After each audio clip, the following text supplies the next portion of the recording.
Across oceans, beyond borders, and far from home, there are stories many people judge, but few can understand. Today, I am going to share with you the real stories, not the wow nasa abroad ka version, not the highlighted reels, but the truth behind OFW money mistakes.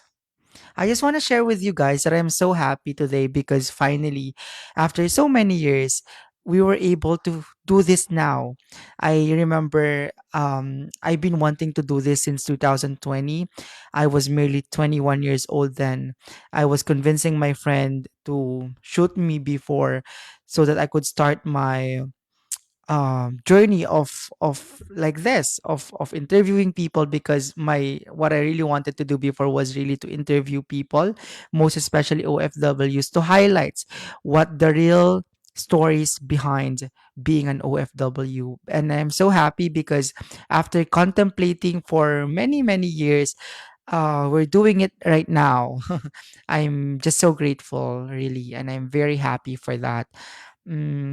Yeah, so if ever you're watching right now, thank you so much for giving time. And I do appreciate it so much. Today, we are going to be sharing with you some of the many mistakes that our OFW have experienced. These are the things that I have learned. These are the things that I have witnessed. And these are the things that some of the OFWs, some friends of mine, who share their stories to me. So we are going to do this so that we will be able to learn something from it. First, malakita so okay na. Actually, guys, this is one of the biggest mistakes that an OFW tend to commit because we always think that income will always be there without realizing that our contracts end, our visas end, and our job changes, even sometimes overnight. So our lifestyle, habang lumalaki yung kita natin, of course, our family or us, even us, tends to spend more, right? Tumataas yung status of living natin.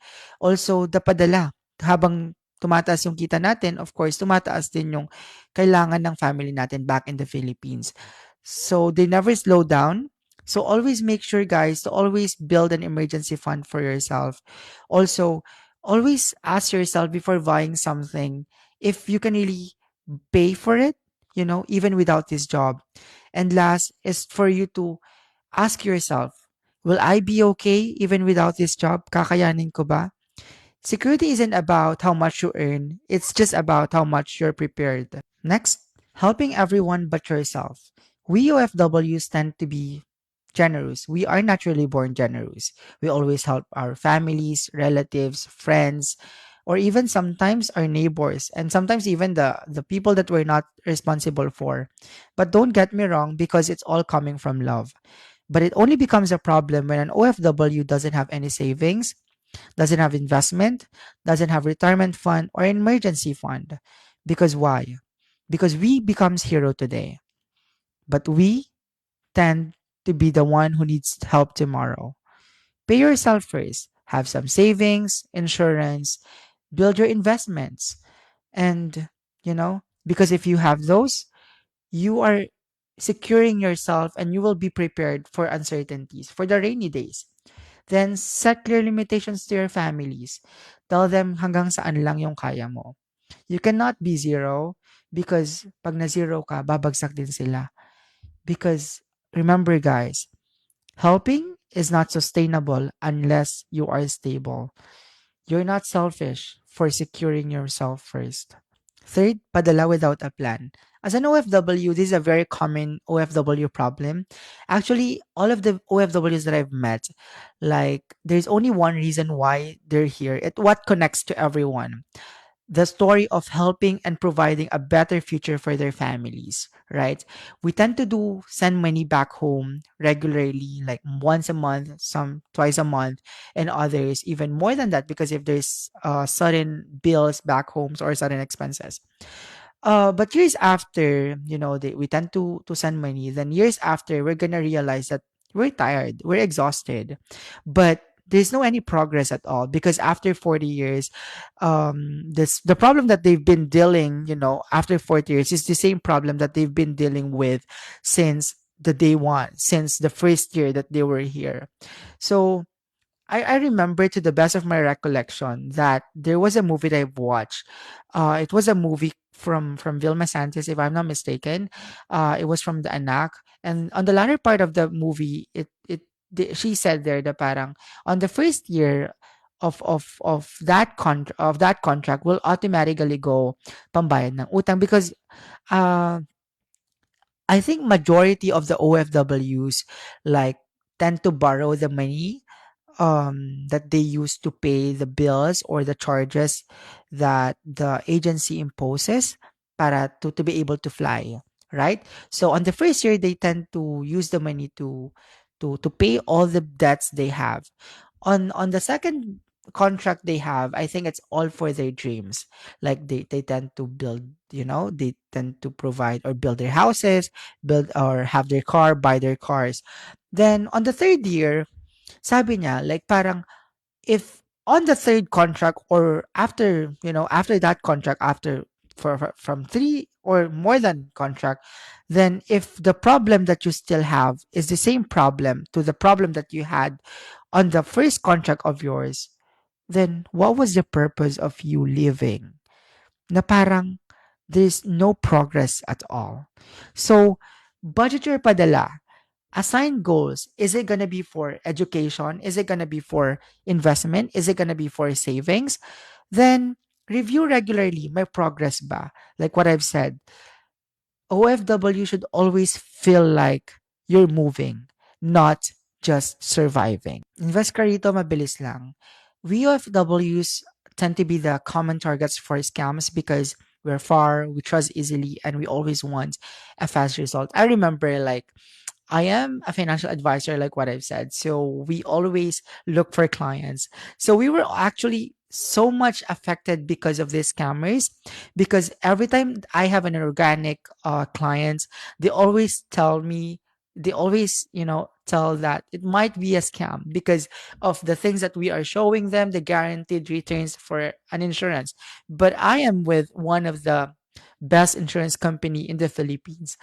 And, because of them, my job was affected so much. It was so hard to convince them that, no, you have to trust me because I am telling you the truth, which is also nice for a lot of people nowadays because they tend to be more vigilant. They tend to be more, um, what do you call this? Knowledgeable already about the process of investment.